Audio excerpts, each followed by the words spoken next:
my travel palette.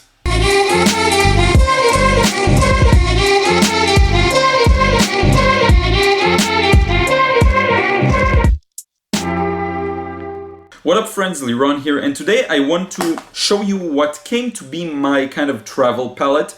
This palette originally contained Van Gogh student grade paints, and with time I just really loved it, and just the way it's built, and it's very comfortable for me to use. But the thing is, a lot of my paints here ran out with time, and so I had to replace them with some other paints. And what I really want to do is show you what came to be my travel palette. It has some bit of Winsor and Newton Cotmans, it has a lot of Daniel Smith, and it has a lot of the original Van Goghs that I had. Okay, so let's get started. The first one, and I wrote down on the swatches here, all of the paints I'm using, is Chinese White by Winsor Newton Cotmans. Now I'm just gonna go in and just put a drop of water in each well. Real quick, just to, re-wet the paint a little and make it easier on us when we will try and paint with it. And it's important for me to show you my entire setup because I said I will and I should, and it's much more comfortable. In any case, so I just have a very interesting mix here of paints of all sorts of brands and with a very interesting history. I got this Chinese White originally because I wanted to try to do one of those how do you call them, like galaxy paintings, and in those galaxy paintings you spritz white paint onto the black space that you paint, and it's just supposed to make this beautiful impression of stars. But as you can see here, it's not gouache, it's watercolor, and back in the time I didn't really know that, and so I just started using this white, and it didn't work out the way I wanted to. So you can barely see it, and it's not that interesting. Let's move on to the next one. And this is the Hansa Yellow Medium by Daniel Smith. I'm like 90% sure that's the one. Now it has been heavily contaminated here by blues and greens. I'm gonna try and sort of clean it up as much as possible. And this is what you get.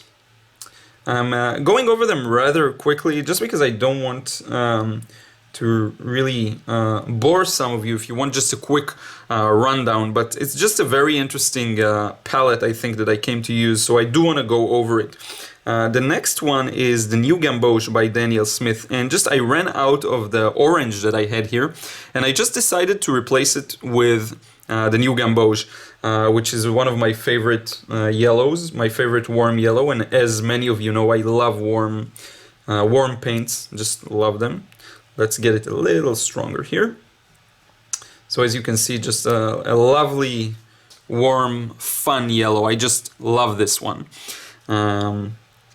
And now the next sort of row here is very interesting. The first one I want to show you is the quinacridone rose, and this one came originally with the Van Goghs. Now I was really impressed with it. So just again, the story was, this was Van Gogh set.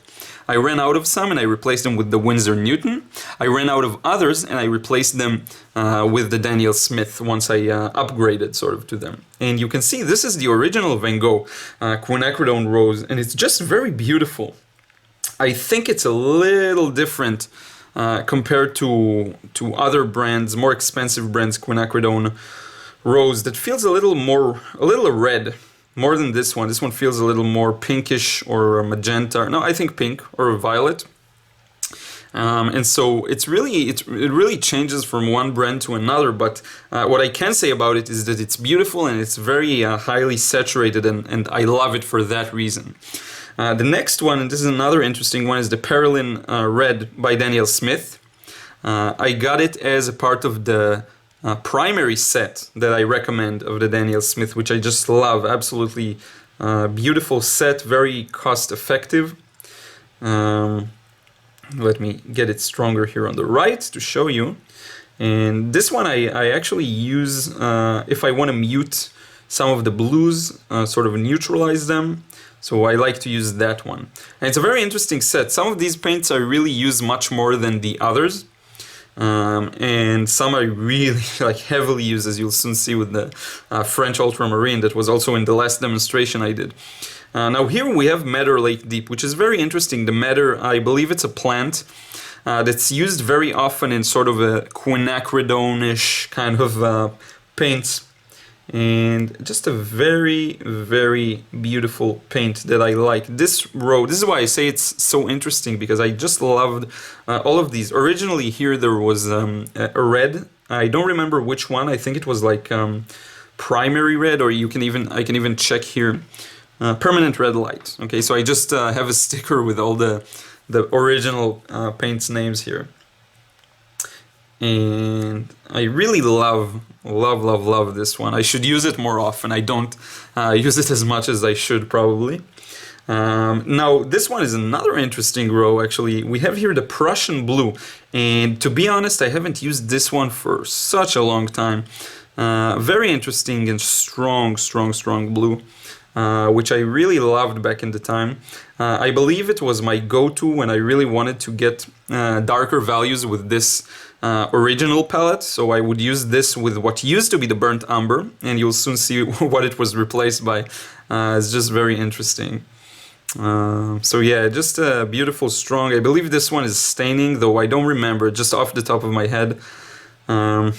Just very beautiful, and I'll repeat this over and over again. The original set was a catch for me. It was the first one I ever tried, and it was just did everything I wanted, and I knew nothing back then, so just very interesting. Next one is my all-times beautiful favorite French ultramarine that I use in literally every painting almost as my go-to for skies. You will see now how this is a bit cooler and the French ultramarine is warmer. French ultramarine veers towards the red, while this Prussian blue veers more towards the green and just the cooler blues, I guess. But just a beautiful paints. Really, both of them are just fantastic. And I will make a separate video probably just on my favorite combinations here, just because it's interesting specifically for this palette. But many of you know I like the French ultramarine and burnt sienna and all kind of very standard actually mixes. Originally what I had here was the ultramarine deep, which was quite similar to French ultramarine if I remember correctly. The next one is, a lovely blue. This is the Cerulean blue. Been a little contaminated here by green. I'm gonna try and make it a little purer and get it dark from the start. Just very, very beautiful. Blue, sky blue. I know it's popular. A lot of people use that blue. Unfortunately, I don't use it enough, and I think I just still didn't figure out the best palette to work with in terms of this blue. But hopefully I will just devote more time to figuring that out and understanding what I can do with it. By the way, the sketchbook is, for any of you who haven't seen my recent videos, is a moleskin. I did get a new one, which is supposed to be like much larger. Maybe this one like this, the other one is like this. And I will start painting in that one soon, so hopefully you'll see some interesting stuff. The next one, this is Sepia by Daniel Smith. By the way, Cerulean Blue by Van Gogh, original. Sepia by Daniel Smith. Used to be here burnt umber. And I just decided to replace these with what appeared to be the closest match I could find. So Sepia was the closest I got. I didn't get the burnt umber of Daniel Smith, just because it looked a bit redundant. I mean, I have the Sepia, I have the... you don't need every version of brown that's out there, really. That's what I believe. And what's interesting is you'll notice how up until now this palette is very, very, very basic. It's like blues and yellows and reds, very primary-ish. A bit of browns. Now we're gonna get to some more mixes. So the next one is the sap green. This sap green didn't come with the Van Gogh, although originally I also had here sap green. So when I ran out of it naturally, because I love this one so much, I decided to fill it up with Daniel Smith's sap green.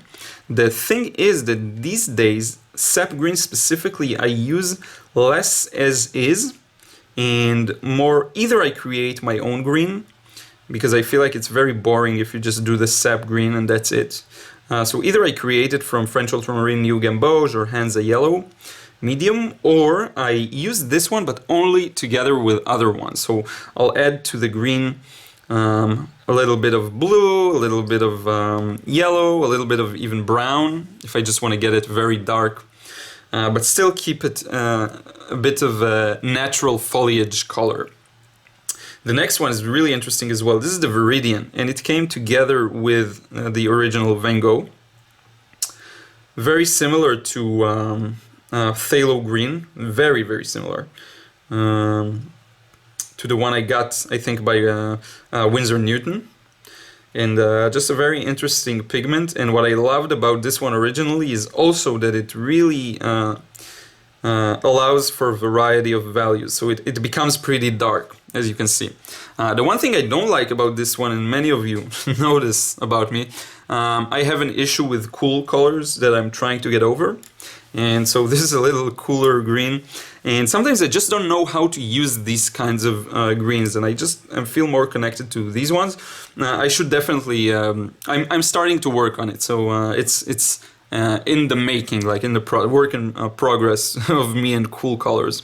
I'll just clean up a little bit and we continue. So now that we have some colors to look at in the background, I just wanted to take a closer look at the palette itself. It came with this brush here that opens up, collapsible, foldable, I don't know how you want to call it. Very nice brush actually. I liked it. To close it you have to wet it a bit and then close it back in. Some of the hairs sort of lost direction, but anyway, very comfortable palette. Really the first one I got, so I'm I have strong feelings for this one. There's no anything that kind of helps you use it outdoors, like a strap, or there's no even like a ring that helps you put your finger through it or something. It's just this. But I don't find that to be such a disadvantage because it's still comfortable to just put it next to you on a bench or wherever you work, or just on your table. And I just there was a sticker on all of the pans, so I just removed it and placed it like this so that I can go back and check what each one is. Especially in the beginning when I was very caught up on the actual pigments, and it really worried me. By the way, you can see PB29, so Ultramarine Deep is actually Ultramarine. Pure. This one PV19, I believe that's quinacridone rose, although I'm not sure. Correct me in the comments if I'm mistaken. So just a very, very, very interesting and very good palette, at least for me. Really enjoyed it. You can't really get this one anymore. I searched Amazon for it, and I searched in many other places. You can kind of get similar ones. They're called pocketbox. So if you search for Van Gogh pocketbox, you will find something similar, maybe with a less or more number of pans, and the mixing area may look a little different. But the colors themselves, surprisingly good, I have to say. So anyway, we've come to the final one here. So here we have the ivory black, and that's a Winsor and Newton ivory black. I got this black because I just was sure at the start of my way that you need black to make things darker with watercolor. I didn't know this much. It was about, not that long ago actually, it was a year and something ago, a year and a month or two ago. But with time I found out that like the best way to create the shadows is actually mixing complementaries or you know, opposites. But anyway, just interesting to show also this black here that I got. Just trying to paint inside the swatch. Yeah, so that's the ivory black. I'll probably won't get another one, especially not ivory black, which I suspect is made of stuff I don't want my paint made of. The next one is really interesting. That's yellow ochre. And yellow ochre is a paint I loved. I sort of loved it in the beginning, then stopped loving it, and I think I'll go back to using it a little more often. Just a very beautiful, very common paint. Can get the painting to look a little bit, sometimes like a little too mixed, I guess.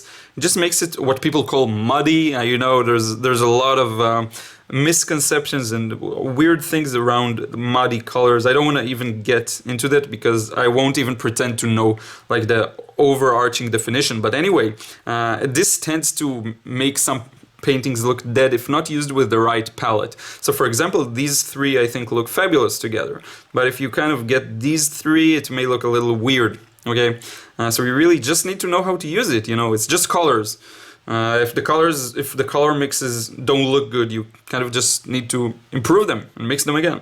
So now we get to the final one, burnt sienna. What a lovely way to get to the next color, because this is together with the French ultramarine, one of the ones I use so much for anything. Anytime I want to get like a neutral gray, I use that together with the French ultramarine. If I want to get a very dark value, I'll use that with the French ultramarine or the sap green. It's just really my sort of go-to gray. So yeah, just love this one. Love it. And as you can see, I have to say that some of these I haven't used for a while really, but I love it. I love this whole combination. The Chinese white really is like not even here. You wouldn't notice it.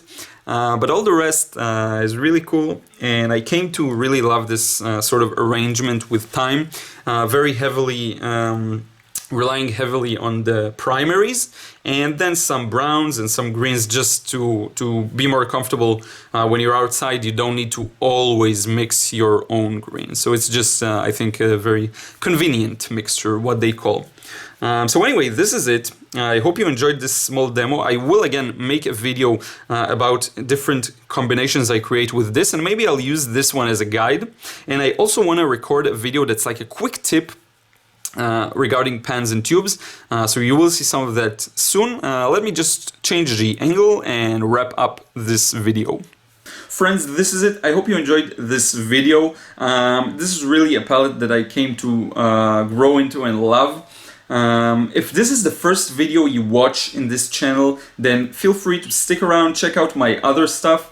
I publish a video every day. If you're a long-time follower, thank you so much. And like I recently celebrated 4,000, which is a huge step. So again, thank you all for your support. I publish every day, and I plan to keep it like this for as long as I can, for the entire year, for years to come. I don't know, but hopefully this will be the case. So again, thank you for watching. I will see you again tomorrow.